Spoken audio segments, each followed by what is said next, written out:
अस्सलाम वालेकुम, आप देख रहे हैं समा। मैं हूं फराज अहमद और मैं हूं किरण आफ्ताब। डस्का में ज़िमनी इलेक्शन इम्तिहान बन गया। सूरत हाल इंतहाई कशीदा रही, लड़ाई झगड़े होते रहे, गोलियां चलती रही और इस सारे के सारे किस्से में 2 सियासी कारकुन जान से भी गए। इतना ही नहीं, मुसल्लह अफराद दनदनाते फिर रहे थे, जिनकी मोटरसाइकिलों पर कोई नंबर प्लेट भी मौजूद नहीं थी। हालात खराब होने के बायस 5 पोलिंग स्टेशन पर वोटिंग रोकना पड़ गई। खवातीन और बच्चे भी पोलिंग स्टेशन में महसूर होकर रह गए। लीगी कारकुनों ने हमला कर दिया, हजारों की तादाद में थे, दरवाजे को तोड़ दिया, अंदर दाखिल हो गए। डस्का में गोलियों की तड़तड़ाहट, इलाका गूंज उठा। गोंद के पोलिंग स्टेशन पर फायरिंग ने 2 अफराद की जान ले ली, 7 जख्मी हुए। लीगी कारकुनान इंतखाबी अमले से लड़ते रहे। खातीन समेत दर्जनों वोटर महसूर हो गए। नामालूम अफराद मोटरसाइकिलों पर दंदनाते रहे। लीगी कारकुनों ने खातीन पोलिंग स्टेशन पर भी धावा बोला, एहलकारों को धक्के दिए, गालियां दी।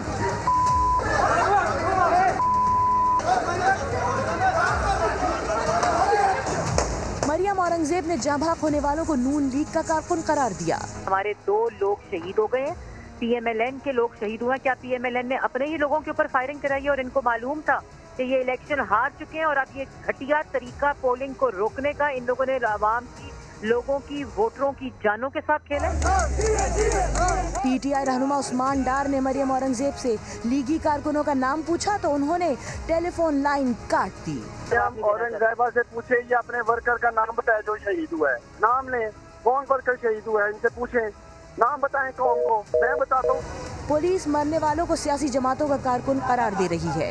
रेंजर्स और पुलिस की भारी नफरी ने पहुंचकर सूरत हाल कंट्रोल तो कर ली, लेकिन हंगामा आराई, फायरिंग और तशद्दुद में मुलव्विस किसी भी फर्द को गिरफ्तार नहीं किया जा सका।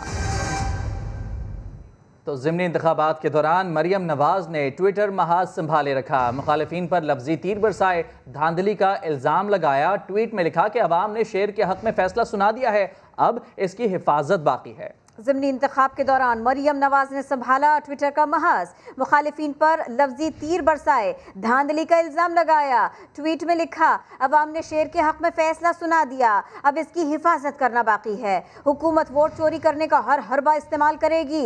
एक और ट्वीट में पुलिस पर तनकीद कर दी, कहा पुलिस अवाम की मुलाजिम है या पीटीआई की। आगे बढ़ते हैं। कौमी असम्बली का हल्का NA 75 सियालकोट, जहां के ज़िमनी इंतखाब में शदीद बेनज़मी देखी गई। इस वक्त वहां क्या सूरत हाल है, इस पर बात करेंगे। समा के नुमाइंदे शहजाद अहमद हमारे साथ मौजूद हैं। शहजाद, सुबह से ही वहां पर आप मौजूद हैं, सारे हालात देख रहे हैं। जब आखिरी बार हमारा राबिता हुआ था तो कतार बनाकर खवातीन को यहाँ से बाहर भेजा जा रहा था, अब बताइए क्या सिचुएशन है?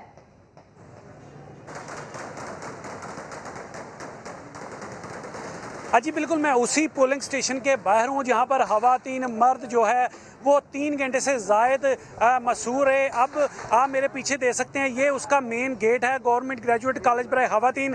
पुलिस अभी भी यहाँ पर मौजूद है, काउंटिंग का सिलसिला जारी है।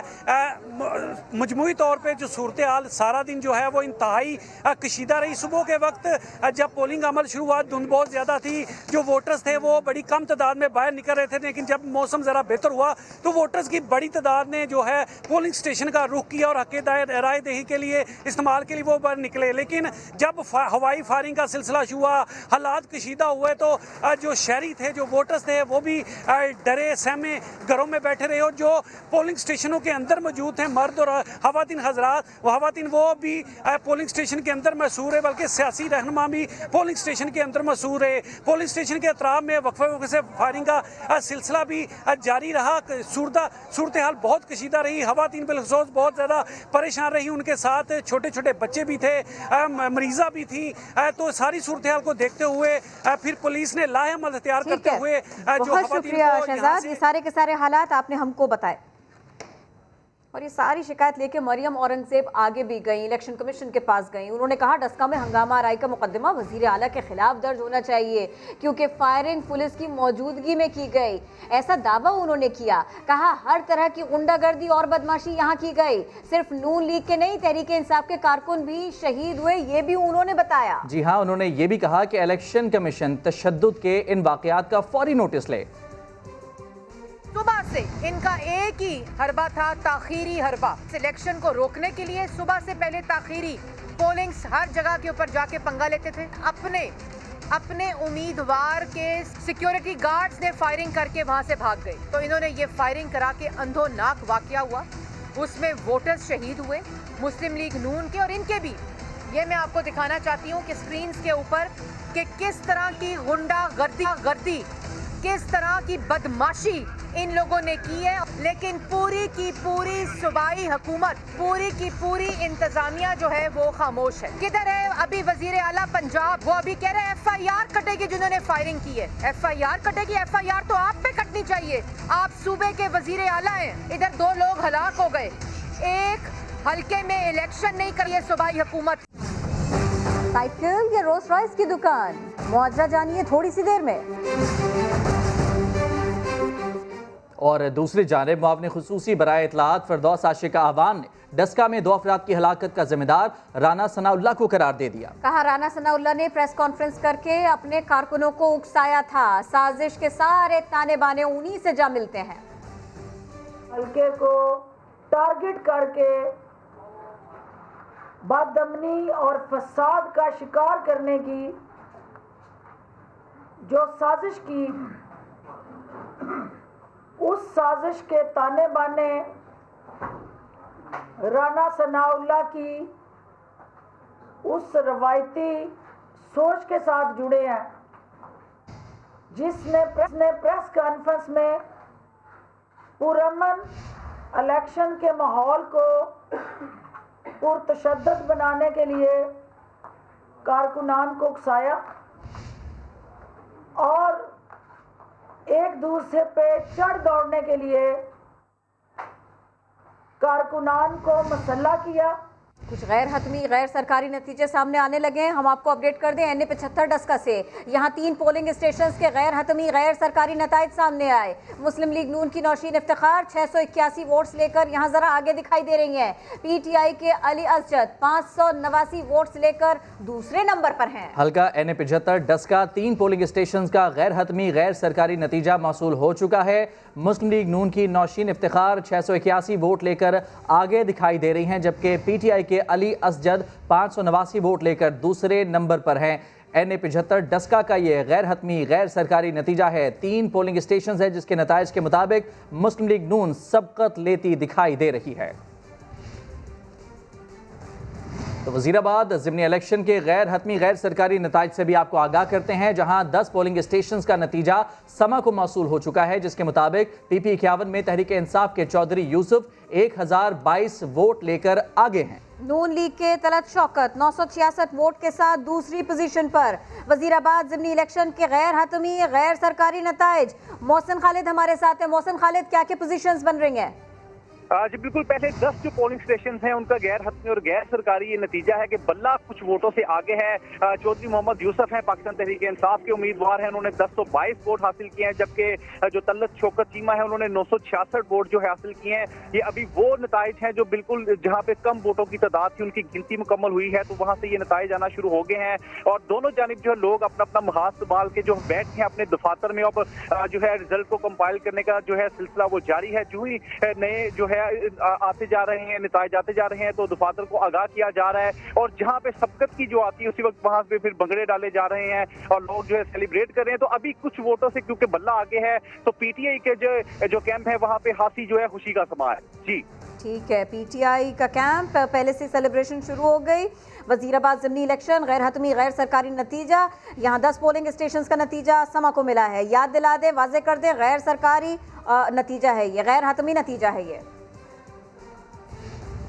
बात कर लेते हैं नौशहरा की, जहां PK 63 में 5 पोलिंग स्टेशंस के गैर हतमी गैर सरकारी नताइज सामने आ चुके हैं। मुस्लिम लीग नून के इख्तियार वली 726 वोट लेकर आगे दिखाई दे रहे हैं, जबकि PTI के मियां मोहम्मद उमर 564 वोट लेकर दूसरे नंबर पर हैं। इसी सिलसिले में बात करेंगे, शिहाबुर रहमान हमारे साथ हैं। शिहाब, बताइए, PK 63 में पोलिंग स्टेशन 5 हैं जिनके गैर हतमी गैर सरकारी नतीजे आपको मिले हैं।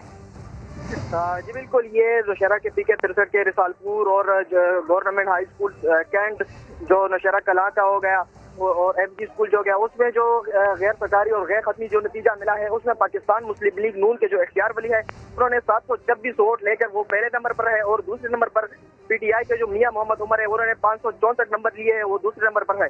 ये खबर सुनकर जो मुस्लिम लीग नून के जो कारकुनान है वो उन्होंने पंगले डाले हैं और जश्न का उन्होंने जश्न शुरू की है। जो PTI के लोग आपस में एक दूसरे पर नाराबाजी भी कर रहे हैं। इस तरह हमारे सामने और भी नतीजे आ रहे हैं। इस तरह सुनने में आ रहा है कि पाकिस्तान मुस्लिम लीग नून को जो है वो लीड पे है और जो PTI है वो दूसरे नंबर पर है। जी बहुत शुक्रिया आपने अपडेट किया शिहाब। इंतजार की घड़ियां खत्म होने को तफसीलात चंद लम्हों बाद।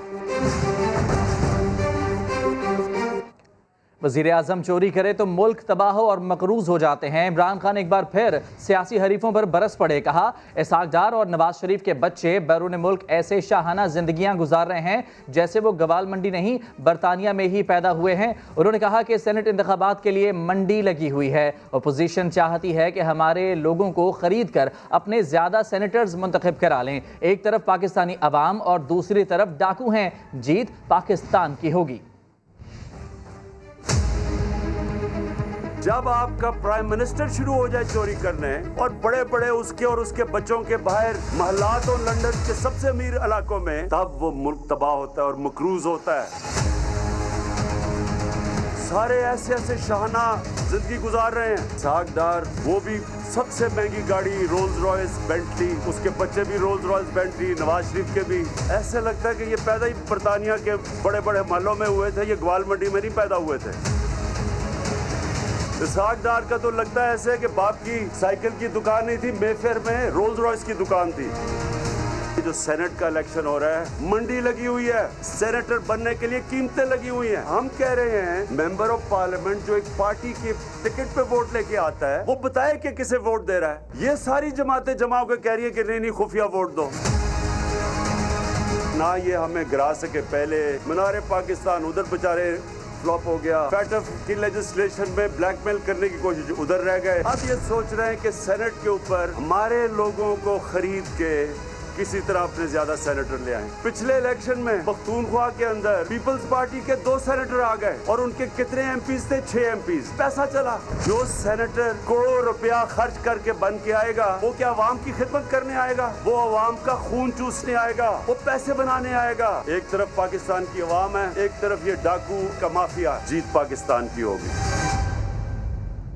सदारती रेफरेंस का मामला, सेनेट इंतखाबात के लिए सियासी इत्तेहाद करना है तो खुलेआम क्यों नहीं हो सकता?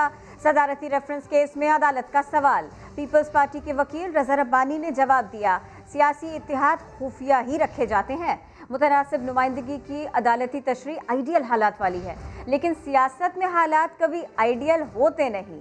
जस्टिस एजाज ने रिमार्क्स दिए, सियासी इत्तेहाद से भी मुतनासिब नुमाइंदगी का उसूल बरकरार रहता है।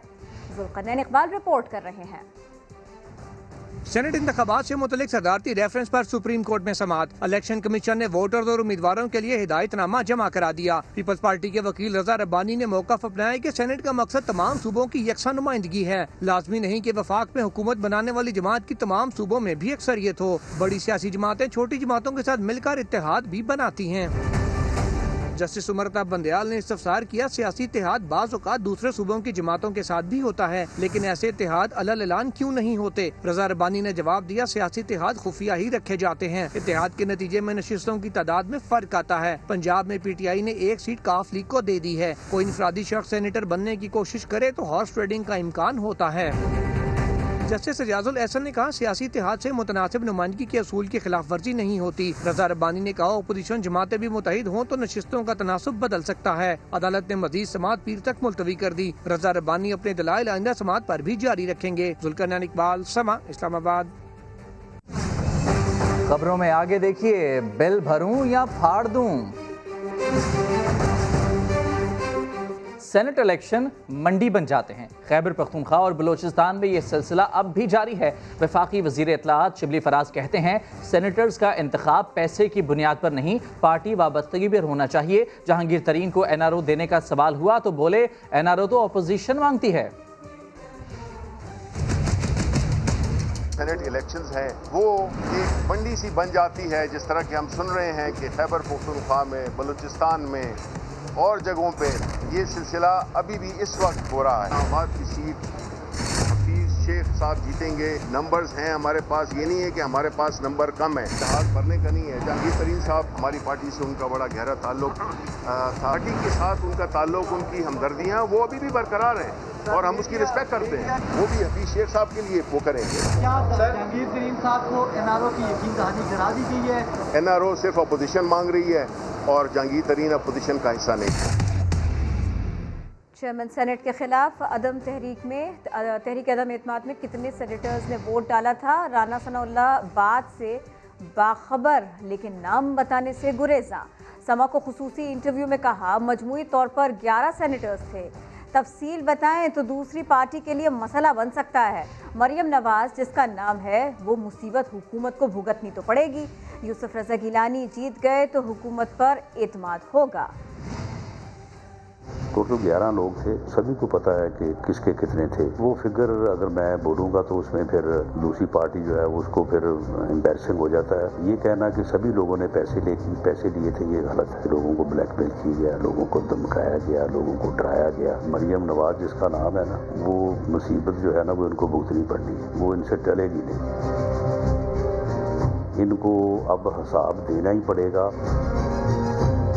यूसुफ रजा गिलानी की कामयाबी जो है हुकूमत का ऊपर अदम एतमाद होगा, और अगर वो कामयाब नहीं होते तो फिर अपोजिशन को अदम एतमाद का ऑप्शन इस्तेमाल नहीं करना चाहिए। इजाज़ुल हक साहब ने जो बात की है, मैं समझता हूँ कि ये उनका अपना अनाज जो है वो इसमें बोल रहा है। इमरान खान जो है वो सारे डाकुओं को जो है वो NRO दे दी है, उन सब चोरों को इसने माफ़ कर दिया। अपोजिशन तो अभी भी इसके नफरत और इंतकाम का निशाना है। कौमी असम्बली में राजा परवेज अशरफ और वजीर तवानाई उमर अयूब के दरमियान ज़बरदस्त लफ्जी जंग हुई। PP रहनुमा ने कहा कि बिजली 8 रुपए फी यूनिट होने पर इमरान खान ने बिल फाड़ देने का कहा था। स्पीकर साहब बताएं कि लोग बिजली का बिल दें या ना दें। उमर अयूब ने जवाब दिया कि बिजली पिछली हुकूमतों की नाअहली की वजह से महंगी हो रही है, साबिका हुकूमतों के गुनाहों को हम धो रहे हैं। जब 8 रुपए का बिजली का बिल था तो वो इस तरह करते थे, बिजली के बिल को फाड़ते थे।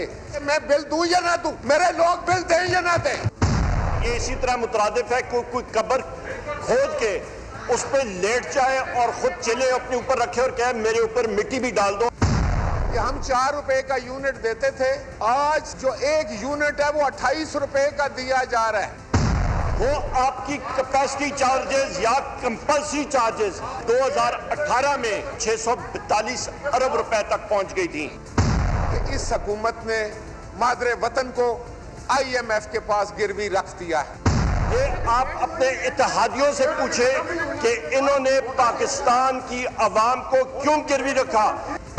35,000 वो कर्जा 2.5 साल में आपने चढ़ा दिया, फिर ये सर्कुलर डेट किधर गया है?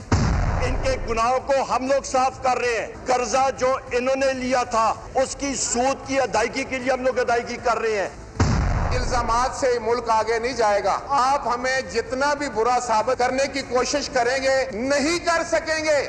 मुस्लिम लीग नून बरतरफ हुई थी 2018 में। जनाब स्पीकर 2 हफ्तों का भी जरा मुबादला फॉरेन एक्सचेंज रिजर्व नहीं थे। ये तो खजाने का बेड़ा गर्क करके गए थे। इस तरह कोई दुश्मन की फौज भी मुल्क के साथ नहीं करती जिस तरह ये किया। हलीम आदिल शेख ने इल्ज़ाम लगाया, कहा उनके कमरे में सांप छोड़ा गया। बिलावल भुट्टो ने उनके कत्ल की साजिश रचाई। सिंध असेंबली में अपोजिशन लीडर हलीम आदिल शेख ने संगीन इल्ज़ामात लगाए। हलीम आदिल शेख और दीगर मुल्ज़िमान को इंसदाद दहशतगर्दी की अदालत में पेश किया गया। इरफानुल हक रिपोर्ट कर रहे हैं। हलीम आदिल शेख को अदालतों के चक्कर ने घन चक्कर कर दिया। एक ही दिन में 2 बार ATC और 1 बार मलीर कोर्ट में पेशी। ज़िमनी इलेक्शन में हंगामा आराई और दहशतगर्दी के मुकदमे में हलीम आदिल और दीगर मुल्जिमान को इंसदादे दहशतगर्दी अदालत में पेश किया गया। हलीम आदिल ने अदालत को बताया कि उनके कमरे में 4.5 फीट का ब्लैक कोबरा सांप छोड़ा गया। अदालत ने इस्तफसार किया, आपने सांप के दांत देखे थे? वो क्या कर रहा था? हलीम आदिल शेख ने कहा कि उनको कत्ल कराने की साजिश हो रही है। काला नाग मेरे कमरे में छोड़ा गया। मुराद अली शाह ने बिलावल के कहने पे अपने पुलिस अफसरान को मिलकर मुझे मरवाने की इस काले नाग से साजिश की है। PTI रहनुमा के बयान पर जज ने रिमार्क्स दिए, हम आपको जेल भेज रहे हैं, आप वहाँ महफूज रहेंगे, सियासी बयानात बाहर जाकर दीजिएगा। अदालत ने हलीम आदिल की दरख्वास्त जमानत पर प्रोसिक्यूटर को 22 फरवरी के लिए नोटिस जारी कर दिया। मुल्जिमान को तजावजात ऑपरेशन में रुकावट डालने और हंगामा आराई के मुकदमे में मलीर कोर्ट में भी पेश किया गया। पुलिस ने बताया दहशतगर्दी के शवाहिद मिले हैं, इसलिए मुकदमे में दहशतगर्दी की दफात शामिल कर ली गई हैं। जुडिशल मजिस्ट्रेट मलीर ने मुल्जिमान को ATC में पेश करने का हुक्म दिया, लेकिन इंसदादे दहशतगर्दी अदालत में वक्त खत्म होने की वजह से मुल्जिमान को 1 रोजा राहदारी रिमांड पर फिर पुलिस की तहवील में दे दिया गया। कैमरामैन इमरान शाहिद और कामरानुद्दीन के साथ इरफानुल हक, समा, कराची। जनरल कमर जावेद बाजवा से रूसी नुमाइंदा बराए अफगानिस्तान ने मुलाकात की है। मुलाकात में बाहमी ताउन को मजीद फ़रोग देने पर इत्तफाक किया गया है। ISPR के मुताबिक रूसी सदर के नुमाइंदे ज़मीर कबलोफ ने GHQ में आर्मी चीफ से मुलाकात की, जिसमें बाहमी दिलचस्पी, इलाकाई सिक्योरिटी की सूरत हाल और अफगान अमन अमल में होने वाली पेशरफ्त पर तबादला ख्याल किया गया। पाक फौज के सरबराह का कहना था कि दोनों ममालिक में अमन खित्ते के बेहतरीन मफाद में है। रूसी नुमाइंदे ने अफगान अमन अमल में पाकिस्तान के मजबूत किरदार को भी सराहा। गवादर का खूबसूरत क्रिकेट स्टेडियम, जहां पहली मर्तबा नुमाइशी मैच हुआ। गवादर डॉल्फिन और शोबिस शार्क्स के दरमियान होने वाले मैच में नामवर फनकार और वफाकी वज़रा शरीक हुए। कादिर ख्वाजा की रिपोर्ट देखिए।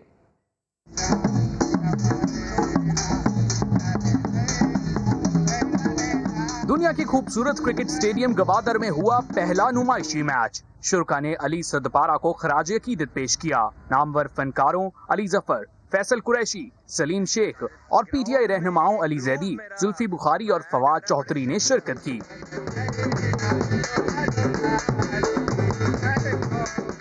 हुकूमती नुमाइंदों का कहना था कि गवादर का नजारा बेहतरीन है। गुज़श्ता हुकूमतों ने बलूचिस्तान को नजरअंदाज किया। उन्होंने PCB से दरख्वास्त की कि PSL की नुमाइशी मैचेस गवादर में कराए जाएं। PSL है और जो बाकी टीमें हैं उनको आना चाहिए इधर, और अभी शुरू हो गया क्रिकेट, तो इंशाल्लाह ये भी शुरू हो जाएगा। जो भी हुकूमत आती थी बलूचिस्तान में कोई तवज्जो नहीं देती थी, हम पूरे तरीके से बलूचिस्तान पे तवज्जो देना चाह रहे हैं। PCB के चीफ एग्जीक्यूटिव वसीम खान कहते हैं कि गवादर से खूबसूरत जगह कहीं नहीं देखी। लोग केप टाउन की बात करते हैं, बैकड्रॉप होता है टेबल माउंटेन, लेकिन ये इसकी खूबसूरती मैंने कभी नहीं देखी क्रिकेट ग्राउंड में। तो ये देखिए, हम इंशाल्लाह इनके साथ हम काम करेंगे, इस ग्राउंड को डेवलप करेंगे। नुमाइशी मैच में शोबिस शार्क्स की टीम ने गवादर डॉल्फिन को 12 रन से शिकस्त दी। कैमरा टीम के साथ कादिर ख्वाजा, समा, गवादर। आपको बराह रास्त ले चलेंगे। सेनेटर शिबली फराज और आजम स्वाति मीडिया से गुफ्तगू कर रहे हैं। मैं शुक्रिया अदा करता हूँ शिबली फराज साहब का और स्पेशली आजम स्वाति साहब का और तमाम सेनेटर साहब का। असल में हम काम करते हैं मुल्क के लिए और कौम के लिए, और खान साहब का जो विज़न है वो हमारे लिए काबिल कदर है। ये ज़रूरी नहीं है कि हर टाइम में हम सेनेटर होंगे।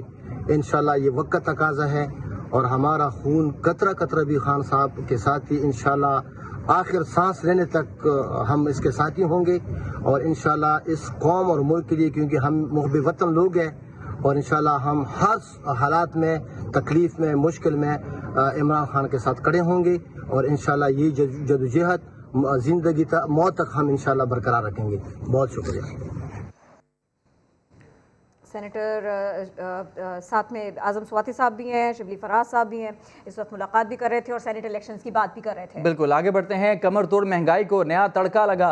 ECC ने यूटिलिटी स्टोर्स पर घी 30 रुपये महंगा करने की मंजूरी दे दी है। 1 किलो घी अब 200 रुपये का मिलेगा। हर साल से नाफिज नीलम जहलम सरचार्ज खत्म करने की मंजूरी भी दी गई। शकील अहमद की रिपोर्ट देखिए। मुशीर खजाना अब्दुल हफीज शेख की जेर सदारत काबीना की इक्तसादी राब्ता कमेटी का इजलास। यूटिलिटी स्टोर्स कॉर्पोरेशन पर घी की कीमतों में 30 रुपए फी किलो इजाफे की मंजूरी। सब्सिडी की बुनियाद पर 170 रुपए फी किलो में मिलने वाला घी अब 200 रुपए में दस्तयाब होगा। वजारत खजाना के मुताबिक फैसला घी की आलमी कीमतों में इजाफे के बाइस किया गया। कमेटी का 4 मसनूआत पर सब्सिडी बरकरार रखने का फैसला। यूटिलिटी स्टोर्स हुकाम के मुताबिक चीनी 68 रुपए किलो, 20 किलोग्राम आटे का थैला 800 रुपए, दाल चना 130, दाल मसूर 130, सफेद चने 115 रुपए फी किलो में ही मिलेंगे। और अब आपको बराह रास्त ये चलेंगे, वजीर आजम इमरान खान इस वक्त किसानों से गुफ्तगू कर रहे हैं। हमारे जरूरत सोलर की है सर जी, कि पेट्रोल अगर मैं सर जी मैंने मिसाल के तौर पर मैंने 2 एकड़ जमीन काश की गोभी, फूल गोभी, तो सर अगर मैं 5 रुपए किलो बेच रहा हूँ, मुझसे कोई खरीद नहीं रहा है इस वक्त। अभी आज की बात कर रहा हूँ सर, कीमतें नीचे आई हुई, बहुत नीचे। और टमाटर सर तकरीबन यानी कि 150 रुपए के 5 किलो, यानी 120 रुपए के 5 किलो इस हिसाब से मिल रहे हैं सर। तो वो लोगों के लिए जिनके लिए जो शहर में रह रहे हैं या जो खरीद रहे हैं उनके लिए तो आसानी है सर, लेकिन जिम्मेदार के लिए ना बहुत मुश्किल है सर। दूसरी सर अगर मैं 1 एकड़ जमीन सैराब करना चाहता हूँ, एक आपका हो गया कि अगर सोलर ट्यूबवेल हो तो आपका खर्चा नीचे आ जाएगा। जी। पेट्रोल बहुत उसके लिए सर जी 1 एकड़ जमीन अगर मैं सैराब करता हूँ सर, तो मुझे 4 लीटर पेट्रोल चाहिए सर। और अगर 4 लीटर पेट्रोल में एक टाइम में इस्तेमाल करता हूँ सर, तो पंजाबी गल कर सर इस रहे है कि आज मिसाल तौर पर अगर ये पोजीशन रही सर, हर तीसरे दिन में मतलब है कि जमीन पानी पिलाना पैसी, तो फिर मतलब इसने उसी के मैं हर दूसरे तीसरे दिन एक 4 लीटर पेट्रोल और उसकी कीमत में अगर परसा तो सर अगर असा सारे जिम्मेदारों से सोलर रिलीफ दी वही सर जी सब तो दुई जी सर गल कि एग्रीकल्चर वास्ते जड़ियाँ दो अद्वियात ने सर, दवाइयाँ जड़ियाँ ने उसने सर 2 मतलब है कि फैट होने, एक तो ये सर कि वो असली तो नकली भी ज्यादातर नुकसान है सर। मिसाल के तौर पर अगर मैं 1500-2000 ने कोई दवाई इस्तेमाल करना, ये जरा तुम नोट करो, ये जो है ना नकली दवाई है, इसके ऊपर पूरा क्रैक डाउन करना पड़ेगा सर। अगर बिल्कुल कह रहे हैं नकली ज्यादा है। खान साहब अगर मैं 2000 की दवाई लेके आना ते अपने फसल ते स्प्रे करना ते 2000 और 2000 की दवाई 200 का कम भी नहीं कर दी। अगर आज अल्लाह करे बारिश होवे जी ते सारे मेरे भरा इतने बैठे हुए जी कि असल पूरे इलाके खाद नहीं लभनी जी, फिर यूरिया या डीएपी खाद शार्ट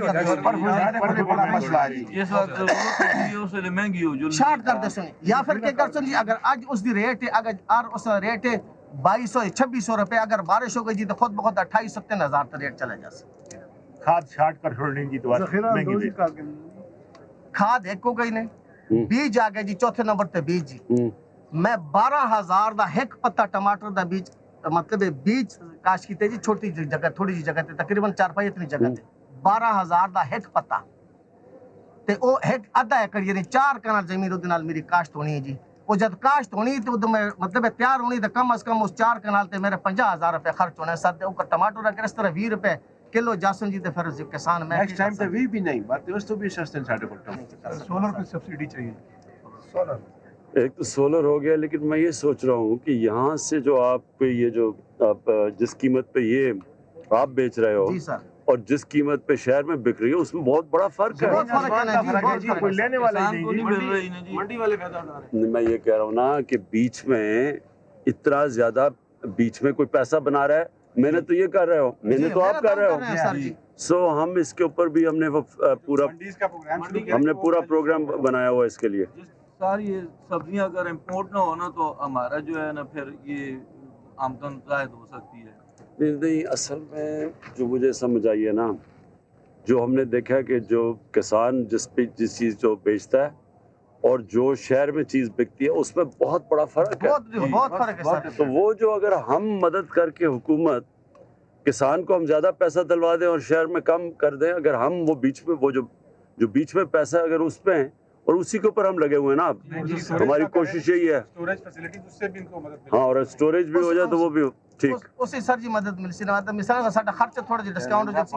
अच्छा, पेट्रोल का खर्चा कम हो जासी ते अगर बीज ने बारिश पेट्रोल तो हमने बढ़ने नहीं दिया इस बारी कीमतें। नहीं सर, लेकिन अगर मैं दूसरी गल करना सर, अगर शराब में एक एकड़ जमीन शराब करना तो महंगा पड़ता है ट्यूबवेल के लिए सर कह रहा हूँ ना। अगर सोलर नहीं, ये सोलर नहीं, अगला रास्ता ही सोलर का। सोलर की अब सस्ती होती जा रही है, सोलर की बिजली वो बल्कि इससे अब बहुत सस्ती हो गई है। सोलर ही करेंगे, वो एक दफा लग गया उसके बाद तो आपको फिक्र गई ना। और सर बीज ने बारिश 80 ग्रे से मिलता था, 50-50 पे आया हुआ है वो काफ़ी उसमें सब्सिडी मिले तो वो फिर बहुत फायदा है। ट्यूबवेल लगाने में मैं सोच रहा हूँ इसमें हम वो भी लंबा कर्जा भी दे सकते हैं ताकि आराम आराम से किस्तें भी देते रहो।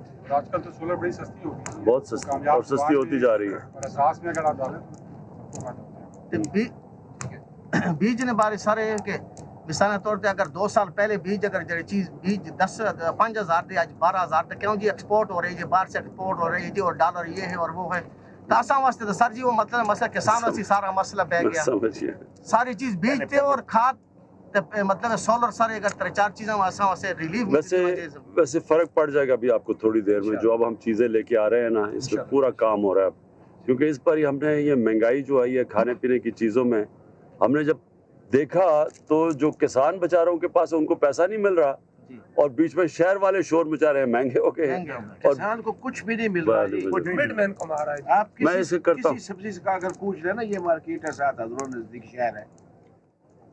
नहीं ये हमारी जिम्मेदारी है, अब हमने ये करना है। आप 15/9/2096 में नरतोपा टूल टैक्स में आए थे, मेरी पास आपकी तस्वीर है, मैं हर रोज उसका तस्वीर किधर? हाँ जी, नरतोपा जी ममरिया खान के पास जी। हाँ नरतोपा टूल टैक्स जी।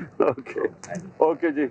हमारा गांव की बैठक का माहौल, वजीर आजम जमींदारों किसानों के मसाइल सुन रहे हैं। चारपाई का एहतमाम किया गया था, बिल्कुल वैसे ही बैठकर जैसे किसी शाम कोई गांव में बैठा हो और अपने दिल की बात बता रहा हो किसी को। वजीर आजम ठीक ऐसे ही बैठे, उन्होंने कहा आगे का रास्ता ही सोलर का है, उसमें कोशिश करेंगे कि आपको ज़्यादा से ज़्यादा सहूलत दें। जाली दवाओं का मसला, उन्होंने कहा इस पर हम फौरी एक्शन लेंगे। वजीर आजम ने यकीन दहानी कराई।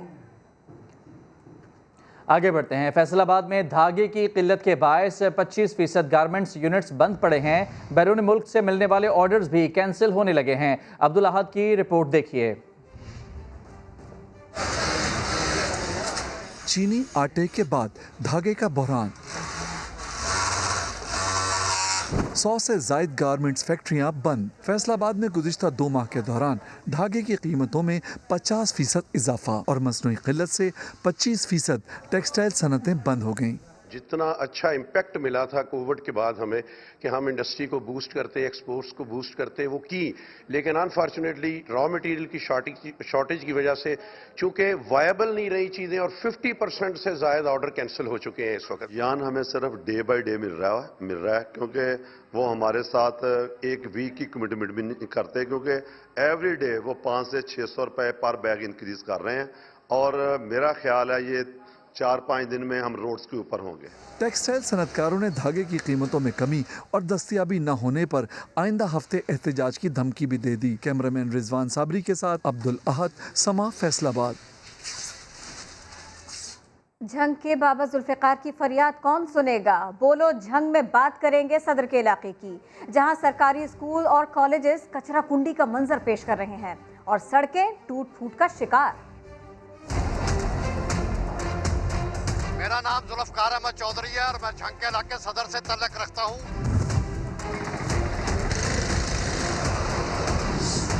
झंग को जेलम और चनाब की लहरें तबाह न कर सकी, बल्दिया और सियासतदानों ने इसे बर्बाद करके रख दिया।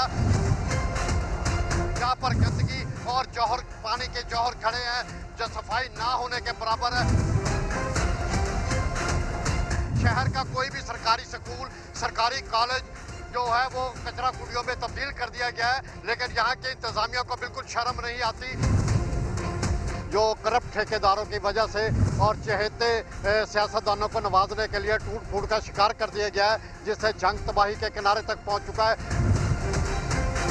ये जंग का मसरूफ तरीन अयूब चौक है, जहाँ से पेशावर से कराची ट्रैफिक रवा दवा रहती है, लेकिन ट्रैफिक पुलिस की हटधर्मी की वजह से यहाँ नजायज तजावजात होने के साथ यहाँ पर घंटों ट्रैफिक जाम रहती है। हम इंतजामिया को बोल कर थक चुके हैं, लेकिन उनकी चशमपोशी की वजह से हमें अजाब भुगतना पड़ रहा है। कराची के गुजर नाले की बात करते हैं, जहां तजावुजात के खिलाफ ऑपरेशन दूसरे रोज भी जारी रहा। 30 से जायद पुख्ता तामीरात को मिसमार कर दिया गया। मुतासिरा अफराद एहतजाज करते रहे। खुर्शीद आलम की रिपोर्ट देखिए। कराची के गुजर नाले पर हल्ला बोल ऑपरेशन। जिनके घर टूटने थे वो बाहर निकल आए, एहतजाज करते रहे, लेकिन मशीनरी फिर भी न रुकी। मैंने बोला पैमाइश बताओ, मैं पिलर लगाऊं जाऊंगी, गरीब मेरी बच्चियां हैं छोटी छोटी। अब कह रहे पूरा घर खाली करो, पूरा जाएगा आपका। मेरे को हुकूमत को इंसाफ दिलाओ, हमें कुछ नहीं चाहिए। इंतजामिया का कहना है कि ज्यादातर लोग ताउन कर रहे हैं। अच्छी बात यह है कि लोग खुद हमसे पूछ के ना अपने ही इंक्रोचमेंट रिमूव कर रहे हैं, हमारे साथ कोऑपरेट कर रहे हैं। Assistant commissioner new Karachi sub division के मुताबिक मुतासरीन को मुआवजा भी दिया जा रहा है। तकरीबन हमने 40 के करीब चेक्स हमने डिस्ट्रीब्यूट कर दिए थे जो एलिजिबिलिटी क्राइटेरिया में आ रहे हैं। इंतजामिया ने वाजे किया है कि 10 से 30% कटाई वाले घर और कमर्शियल यूनिट्स को किसी किस्म की अदायगी नहीं की जाएगी। कैमरामैन मोहम्मद रिजवान के साथ खुर्शीद आलम, समा, कराची। लाहौर में 3 बच्चों की मां को फायरिंग करके कत्ल कर दिया गया। 36 साला नायला सरकारी मुलाजिमा थी। जहांगीर खान रिपोर्ट कर रहे हैं। घरेलू नाचाकी, डकैती, मज़ाहमत या रंजिश। शालीमार थाने की हुदूद में 36 साला रेलवे मुलाजिम खातून को कत्ल कर दिया गया। नायला मामूल के मुताबिक बच्चों को बहन के घर छोड़कर ड्यूटी पर जाने लगी तो चेहरे पे मास्क पहने नामालूम मोटरसाइकिल सवार ने कार पर फायरिंग कर दी। हमारी वर्किंग जारी है, तो इंशाल्लाह जो साइंटिफिक तरीक़ेकार है और जो एविडेंस हमारे पास इस वक्त मौजूद है, इंशाल्लाह हम इस पे कामयाब होंगे। नायला ने शौहर की वफात के बाद चंद साल कबल फयाज नामी शख्स से दूसरी शादी की। गुस्सा का इल्जाम है कि दूसरे शौहर का बेटा धमकियां देता था। बंदा मारदा कुटदा सी ते फिर ये भी धमकी देंदा सी। 2 बीवियां सी उदियां, ये भी धमकी देंदा सी कि मेरा बच्चा तेन मार देगा। पुलिस ने करीबी रिश्तेदारों के बयानात रिकॉर्ड कर लिए हैं और जल्द मुलजिम को ट्रेस करने का दावा किया जा रहा है। कैमरामैन नदीम सादिक के साथ जहांगीर खान, समा, लाहौर। हेडलाइंस होंगी ब्रेक के बाद। आप रहिए समा के साथ।